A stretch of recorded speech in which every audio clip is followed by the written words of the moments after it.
Hello everyone, this is Kat with CatNightTV. Today we're playing Brilliant Shadows, part 1 of the book of Grey Magic. This is a visual novel, and this is part 8 of the playthrough. We left off where Ash was about to find out more about the intriguing female guard she met in the bath while she was talking to Belinda. So let's get started. Ash was about to finally get her chance.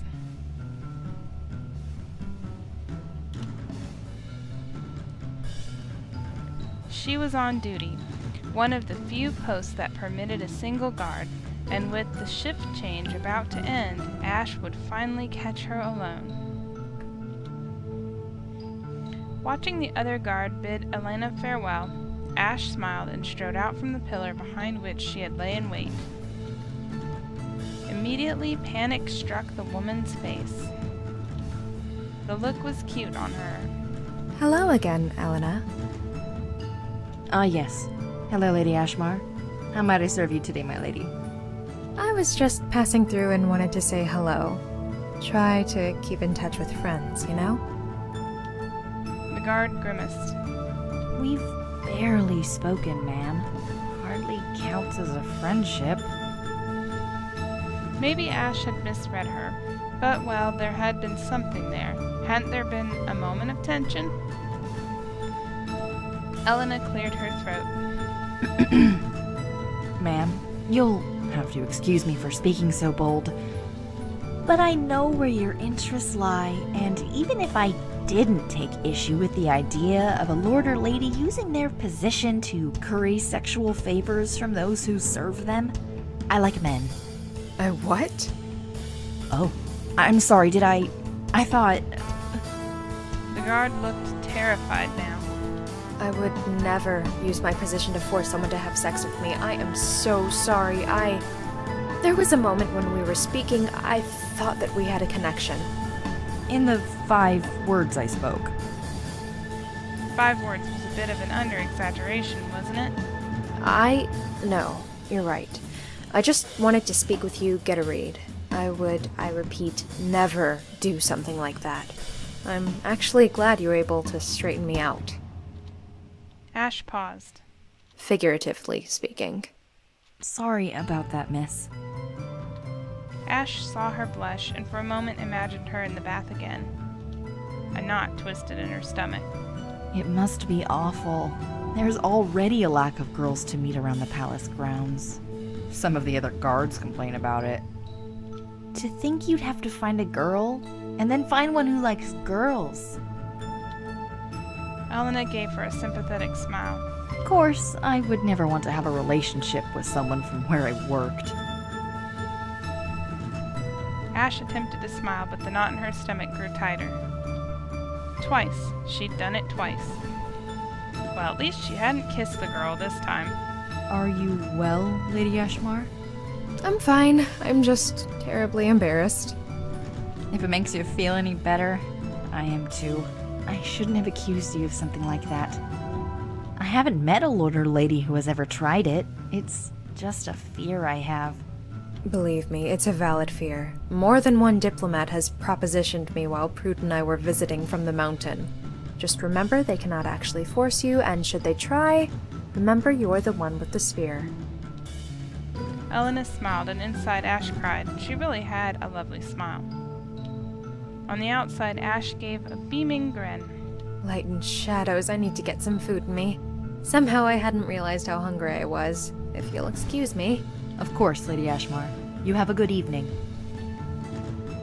With a curt nod, Ash walked away. Tears blurred her vision, and it was with a start that she had noticed a figure walking beside her a minute later.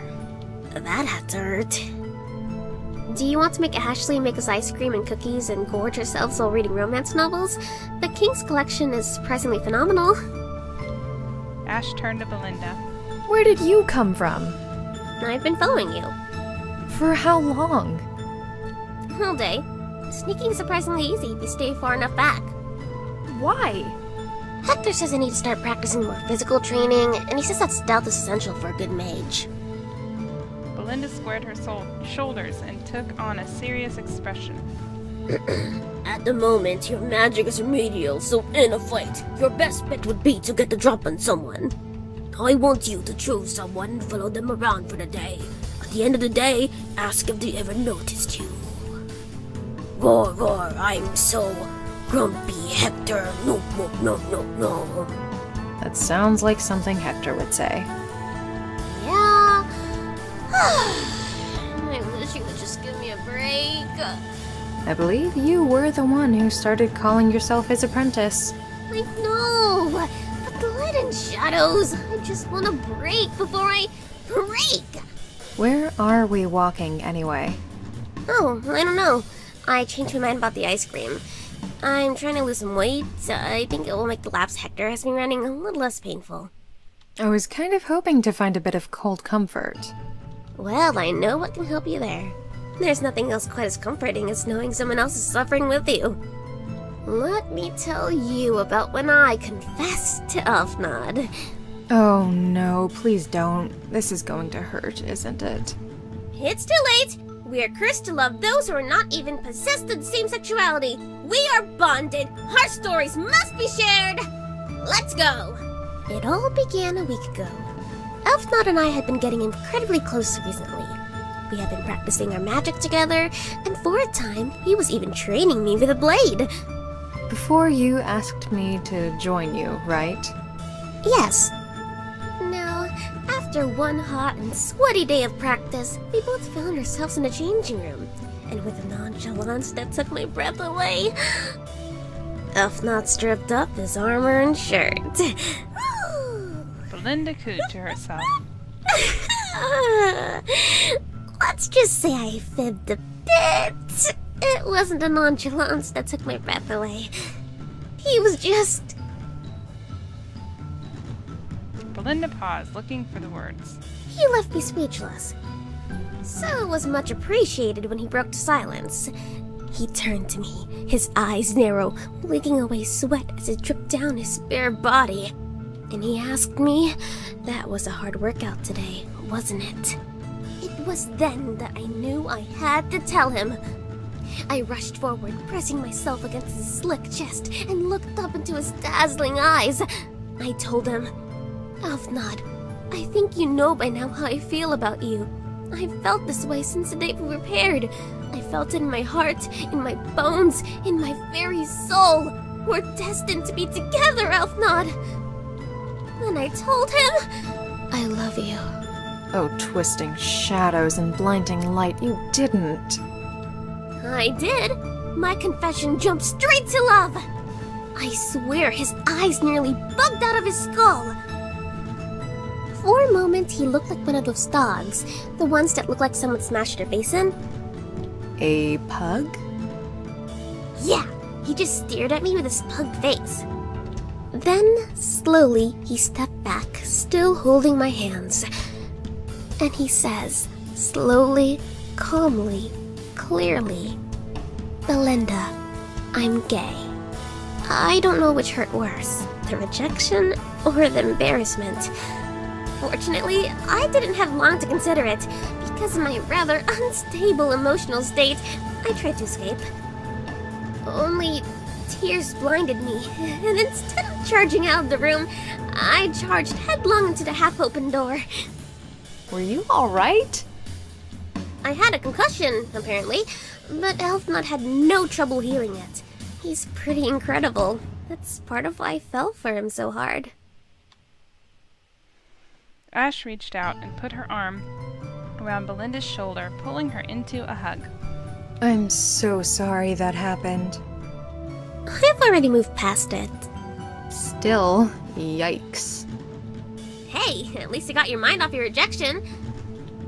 The memory of her most recent misfortune returned in a wave to Ash's mind. Ash felt her face twist into a grimace. Oops. For a moment, the two stood in silence, shoulders sunk. Ice cream? Ice cream. With that, they were off to the kitchen, hoping they would find fresh cream and sufficient ice.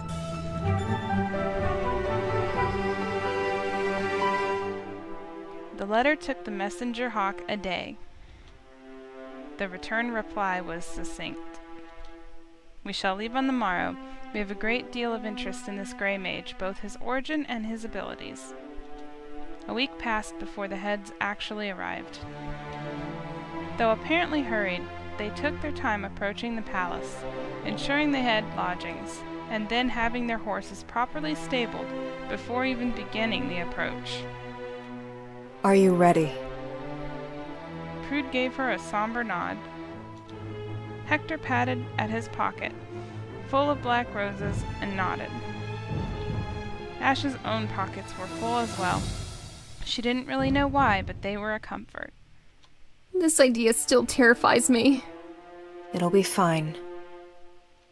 I know my curiosity can only go so much longer without being sated. Prude pulled Hector in close, and the two kissed. We'll get you back, okay? Hector nodded, and Prude stepped into one of the rooms immediately to the side of the court, hiding behind layers of curtains. They're coming.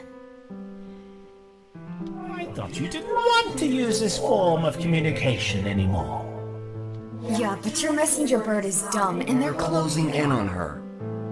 Have you decided to do anything about it? I don't know yet. I don't know what side they're on in this fight. Not yet. You've got to make your decision quickly. The cultists are closing in. I can sense them. Don't you have any advice? No, I'm done. I don't do this anymore. Too many mistakes.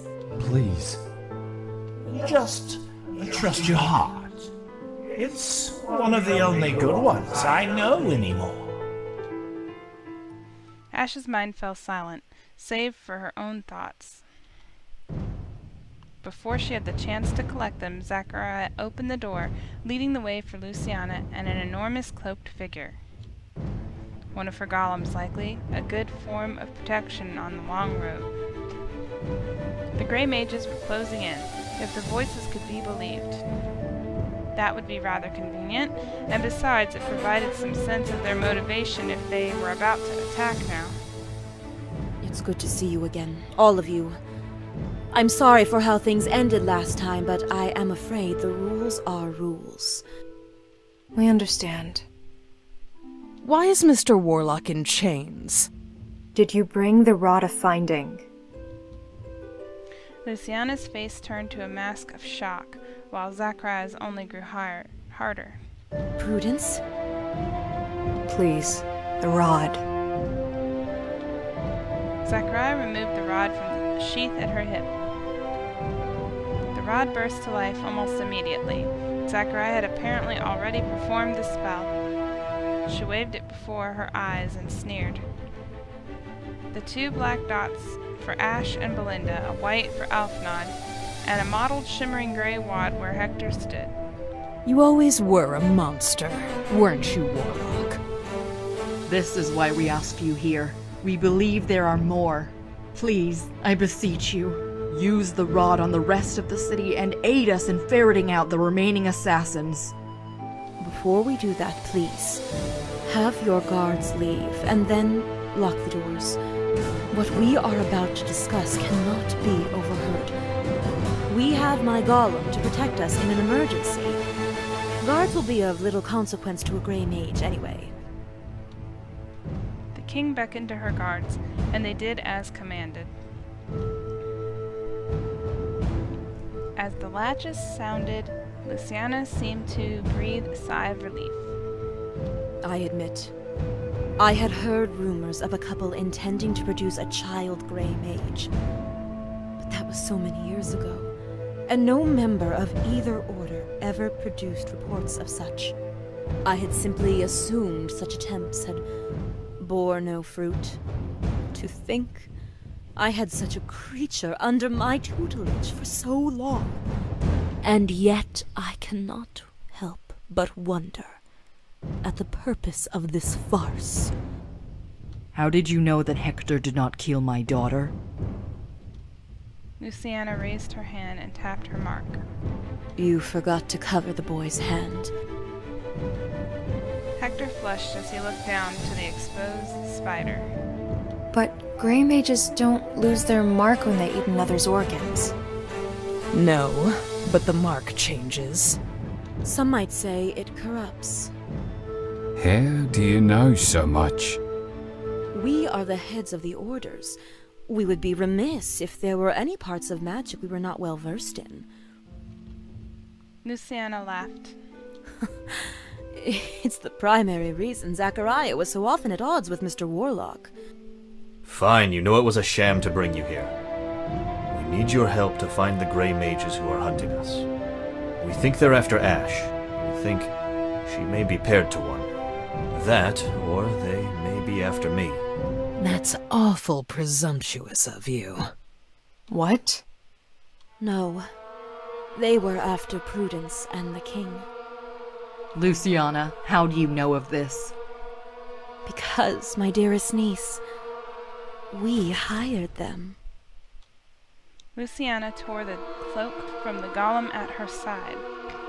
The golem was unlike anything Ash had ever seen before. It was wood. I cannot thank you enough for all your research. I had never imagined how much more effective a golem crafted from wood could be until I saw your research into plants. I haven't quite gotten reanimation of plants down, but, well, golems were a simple matter for me, and startlingly effective. Now that we have the doors locked, and all the main players trapped in here with us. Luciana extended her arm, sickly green energy coiling around each finger. Golem, kill! The creature closed the distance to Hector in a moment, and Ash heard a wet, snapping noise as he flew like a ragdoll across the room. Alfna did not even have the chance to draw his sword as another blow left him bent awkwardly around a pillar. Belinda, right beside him, leapt desperately out of the way of a stomp. Zachariah began to slowly, almost gleefully, draw her blade, marching towards the king. Prude was upon her in the blink of an eye, leaping from the side room, arm flashing as she drove it straight toward Zachariah's face. We're related! Let me guess. That white spike monstrosity on top of your head used to be red? Zachariah sneered.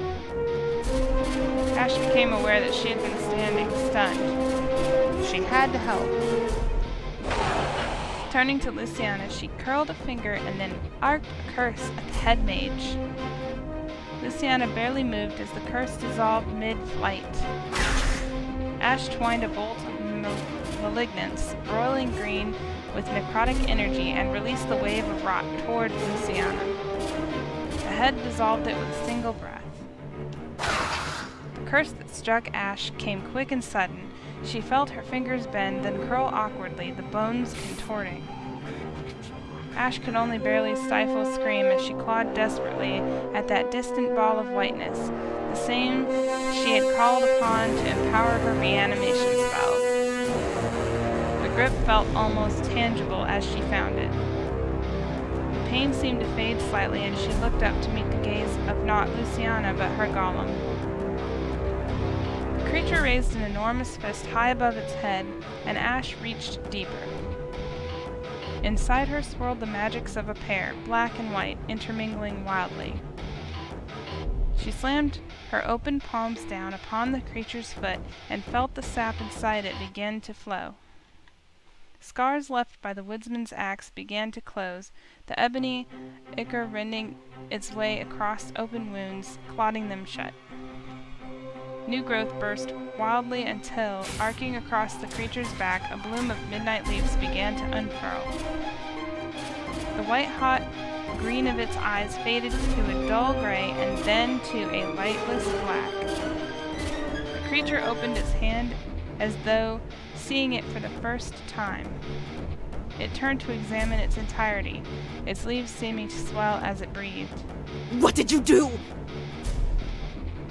Ash found her feet beneath her and forced herself to stand. I took your golem. I don't need it to defeat you!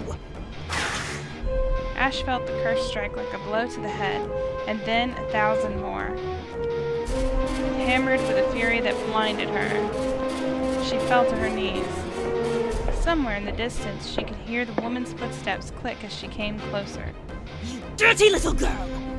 I will find a secret to your magic, and I will ensure that history will write its origin as me. My discovery will change necromancy as we know it. Nothing more than an unfortunate victim of an assassination. Pain struck Ash, pinpricks in her hand, an afterthought to the hammering in her skull. Opening her eyes, she pulled forth a black rose. She gasped. Pain lashed at her thoughts, catching the sweet scent of the dead rose. Ash felt it burn inside her long before she knew what to do with it. She reached up, desperately clawing the air, arcing her hand towards the head as the woman snarled, bearing down on her. Then the air rippled. A shadow cast across reality, and in the bloom of darkness, Luciana fell. The pain stopped immediately, and Luciana writhed on the floor. Ash couldn't even tell how much of her was missing, but somehow the head still lived. Ash forced herself to her knees. Elfnon and Belinda were still out, though Belinda had dragged herself to Elfnon and seemed to be trying to soothe him back to awareness. At least they weren't dead. Hector was motionless. Even his chest did not rise. Where was Prude? Ash searched the courtroom. On the far side of the courtroom, Zachariah had let go of her sword, the tip of the blade buried deep into the wall. Its length held a motionless King Celeste, and Prude writhing wildly. Pierced through the left of her chest, she gasped for breath, blood pouring from between her lips, magic desperately trying to seal the wound. Prudence! The sword belongs to one of the Grey Mages we hired, you know. Luciana was smart enough to convince me not to bring. Zachariah stopped mid-sentence, turning back to see Luciana on the ground, almost half of her body seared away. No. Zachariah charged towards her love, dropping her to her knees, tears in her eyes. No. No. No, no, no.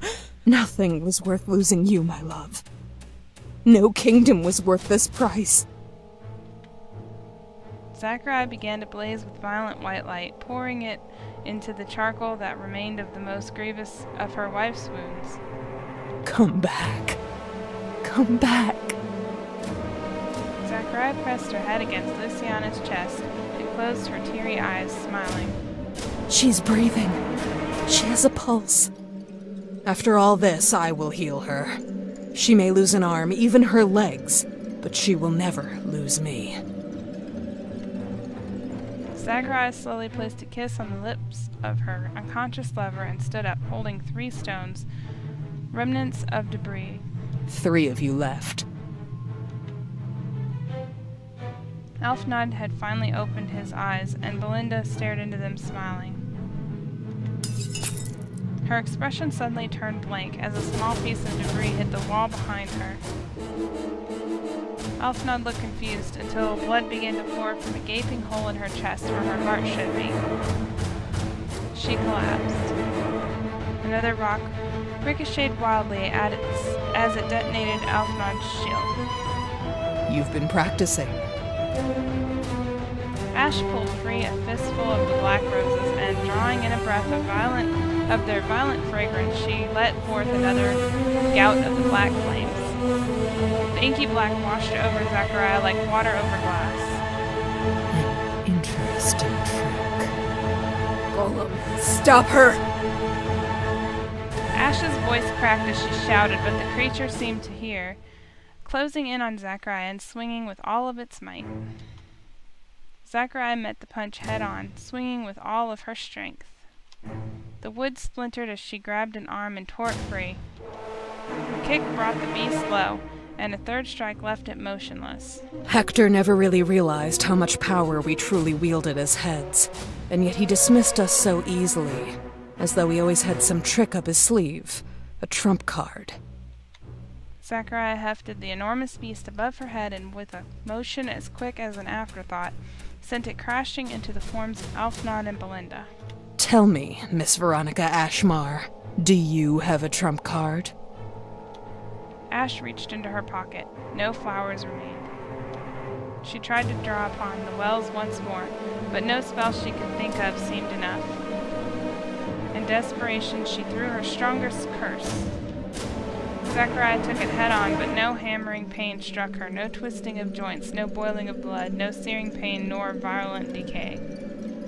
She merely stood. I wish I could make your death slow. Let you know exactly how angry I am. But I can only imagine it will be a few more moments before those doors open.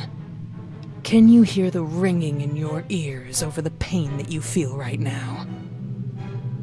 You're likely so numb, it wouldn't be worth my time to torture you anyway. Goodbye, Ash. The blade blossomed through Zachariah's throat and ripped outward, spraying Ash with a rain of blood. Zachariah fell to her knees and slumped to the floor. The figure in the gray cloak walked over to Luciana and sliced open her throat. Blood loss would kill them both in seconds. The cloak was familiar, a pale gray, reminiscent of... Suddenly it clicked. The figure following them in the rain. The figure she rode past in the snow. This was the Grey Mage. The assassin approached her and reached out their right hand. There was the phoenix mark. You need to save your friends. Momentarily stunned, Ash struggled to find her response. How? Aren't you the paladin in our pairing? I felt that power. Ash gestured toward her mark. What? No, I don't have any powers like that. Spiraling stars, girl. Use the white magic you were using earlier with the plant. What? I don't know how to do that. I do. Hector had finally stirred. The deathly twist in his back seemed to have straightened, but his legs were still broken, bent sharply in the wrong direction at each femur. Please bring Prude and her mother to me. Get them off that sword. Ash found them both unmoving and tried to pull the sword free. It remained stuck. The man in the cloak pushed her aside and tore it free with practiced ease that made Zachariah's strength earlier seem that of a child. Tossing the sword aside, he hefted both bodies and brought them to Hector. Hector checked the king first and flinched, moving wordlessly to Prude. She can still live. How? You haven't used your light magic since you were a child. Even Zachariah couldn't heal a wound like that. I have a plan. Then why not the king? She is more broken than I can repair. Please, help! Ash and the cloakman turned to the rubble of the golem and the pillar that had collapsed on it. Get him out of there. Ash staggered back to her feet and rushed to the rubble. Between her and the man, the rubble was gone in moments. Beneath, Alfnod barely held together a shield protecting himself and the lifeless, wide-eyed body of Belinda. Please, help her. Beneath the hood, the man grimaced. Ignoring the clear lack of acceptance of the grim fate of Alfnod's pair, the man scooped up her body, his hood finally falling back. Ash gaped as the cooking boy carried the body to Hector. The sight was almost enough to distract her from Hector himself. In Hector's hand was a beating heart. A pale white glow pulsed in its depths, its arteries and veins, and what appeared to be a number of organs snaked wildly around it as he forced it into Prude's chest. The tendrils flailed for a moment before burrowing into her body and dragging her heart into place. The sight sickened her, and she turned her disgust to Hector. It was then that Ash noticed the gaping wound in Hector's own chest. Please, save her. Alfnod was more delirious himself. was near delirious himself, clearly at least in shock, if not critically injured. He screamed one more time and seemed to fall asleep. Hector grimaced and forced his hand back inside of his chest. He did not scream, but as she watched, Ash could hear flesh tearing. The second heart writhed, but it seemed to lack the life of the first. Put this in her chest. The cook nodded and emulated the action Hector had taken with the first. The dark thing settled into Belinda's chest like an animal in a den. Hector closed his eyes and placed his hand over the wound in his chest. Why hadn't the doors opened? Surely the guards would have arrived by now. She could hear the pounding now. Turning, she found the metal rent, twisting the doors together, sealing them shut. I can't be caught here. Not if I have any hope of stopping the cultists. The cultists? The Grey Mages are still coming. You said in your message. Ash surveyed the carnage. We're not ready. No, not the Grey Mages. The Knights of the Blade. Who? The boy gestured at the two heads. I don't have time for that right now. I have to leave. Please, just tell me who you are. We're paired. That means something, you know. I'm starting to realize that. But we're about to have company. Take care. We'll meet again. Please, at least tell me why I wasn't paired to a girl. That was an odd question, but it had bothered her more than she cared to admit. Well, I actually am a gal. A hand passed over the boy's face and revealed a face almost as alien as it was beautiful. Black skin like blue ebony and long flowing locks of hair as white as the purest snow. She had eyes that shone like polished jade, and her lips stained a deep, dark red, peeled back to reveal the perfect teeth, save for canines, just a shade too long to be human. She twitched, ears roughly 7 inches long, and leaned in close. Ash smelled fire and cinnamon on her. She was the most beautiful person Ash had ever seen. My name is Tara, but try to keep calling me Cooking Boy, and do your best to keep the whole changeling thing a secret. Without another word, she changed back, and with a single backflip, disappeared through the second-story window she had apparently broken to get in. The door gave way, and guards rushed in. Court magicians rushed alongside them. The scene was consumed around her, as all parties involved received attention. A voice asked her again and again if she was okay. She couldn't have said who asked. I'm fine. It was all she could manage. Her heart was beating too loud to hear her own thoughts. Ending 1, Blinded by the Light. Ash found Prude in the front of the courtyard. She heard her whisper something faintly. She's gone. Prude hastily wiped at her eyes. Oh, hey, Ash. She took a seat, settling in by her. You okay? No. The clarity with which she said the word hit Ash like a brick. Prude turned to Ash, wiping away tears with the back of a bare right hand. Sight struck a chord deep inside Ash, and she held back her own tears. I had 22 years to learn about my kingdom, but I didn't. I spent the entire time focusing on magic, on my life. I spent the entire time assuming that one day, when I had graduated, I would have time. Time as a court mage, under my mom's careful tutelage. Time to learn everything I needed to know about being a king. I don't know what I'm supposed to be doing. Prude gestured back to the throne room. Before today, I'd always known of inhuman races. But before now, I couldn't have imagined that I would meet them. They're supposed to be rare, secreted away in a corner of the world so distant that Celeste would never have been expected to entertain their ambassadors. Tears glistened in the corners of Prude's eyes. They are asking us for aid. Armies, trades, goods, anything we can spare. I don't even know what we can spare, let alone if I should. I wasted so much time. Oh, No, Prude, it's not wasted. Prude swung up her arm like the lash of a whip. My pair is gone. My partner is in a coma. I can barely draw any of the light I once could. I have the power of a novice at best.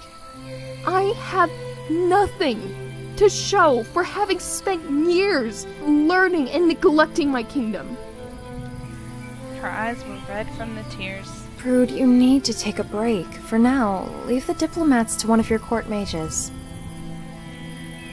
Ash kissed Prude on the forehead and held her close. Go get some sleep. Prude did not argue. Ash let out a long sigh and marched into the courtyard. They had yet to complete restorations on the throne room where court was normally held, so Prude had taken to holding court in the garden, directly out front. Her breath caught in her throat as her gaze met the sharp eyes of the pair of enormous lizards. The rumors about them had certainly been strange.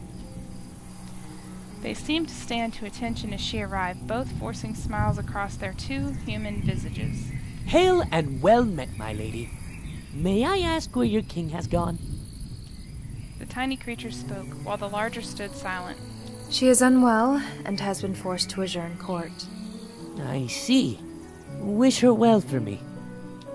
The lizard shot his companion a wary glance, and the companion returned it.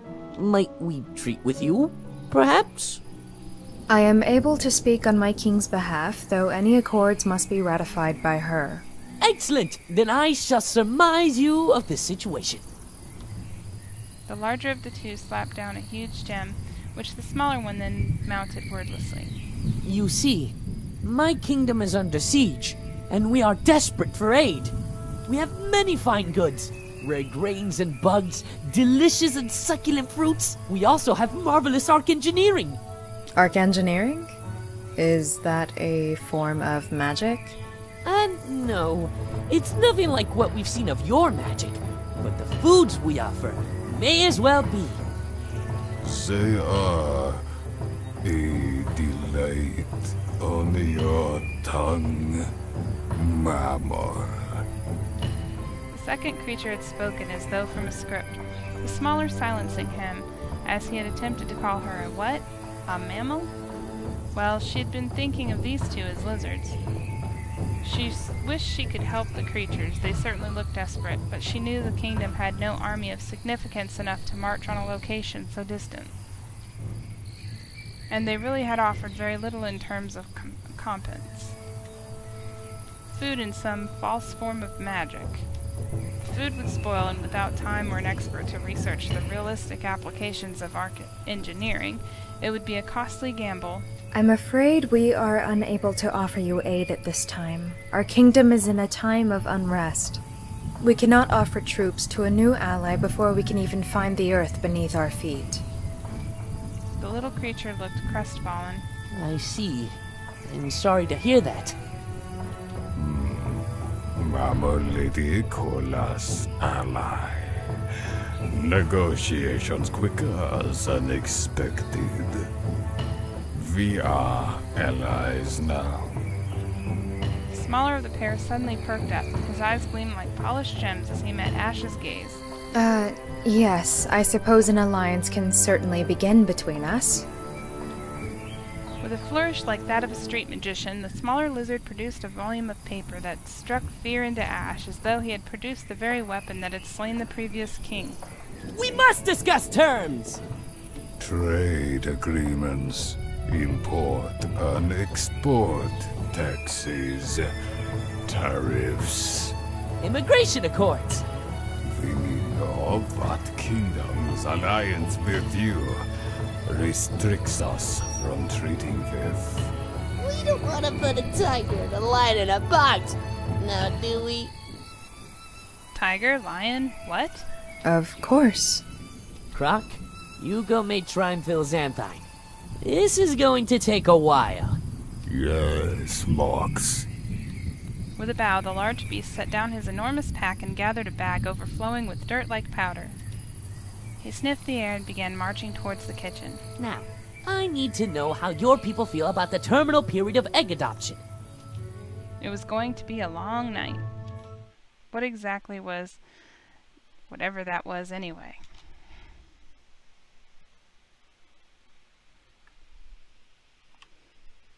And with that, we'll stop for now. So we'll be back with the next part soon. If you liked it, make sure to like the video, subscribe to the channel to be informed of more, and we'll see you later. Have a good night.